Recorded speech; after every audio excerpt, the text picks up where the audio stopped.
আসসালামু আলাইকুম। কেমন আছেন সবাই? আপনারা নিশ্চয়ই ইতিমধ্যে লক্ষ্য করেছেন যে ২০২৪ সালের জুলাই মাস থেকে আমি বাংলাদেশের বিভিন্ন রাজনৈতিক বিষয়ে আমার ব্যক্তিগত মতামতকে ভিডিও আকারে ফেসবুকে প্রকাশ করছি।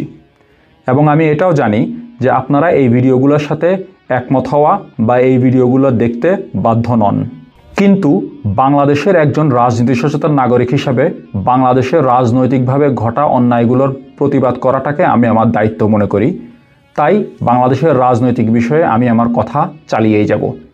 এই চালিয়ে যাওয়ার জন্য আমি একটি ডিফারেন্ট ফেসবুক পেজ এবং একটি ইউটিউব চ্যানেল চালু করেছি, যার নাম হচ্ছে কামরুলস টেক। আপনারা ওই ফেসবুক পেজটিতে ফলো দিয়ে রাখতে পারেন বা ইউটিউব চ্যানেলটিতে সাবস্ক্রাইব করে রাখতে পারেন। আমি মনে করি একটি সুন্দর বাংলাদেশ গড়ার জন্য বাংলাদেশের প্রত্যেকটি শিক্ষিত এবং রাজনীতি সচেতন নাগরিকের উচিত বাংলাদেশের রাজনৈতিক দলগুলোর কর্মকাণ্ড নিয়ে আলোচনা করা এবং তাদের নেওয়া সিদ্ধান্তগুলোকে চ্যালেঞ্জ করা। আমি এও বিশ্বাস করি যে শেখ হাসিনা স্বৈরাচার হয়ে উঠতে পেরেছিল বাংলাদেশের সুশীল সমাজের চুপ থাকা এবং পা চাটার কারণে।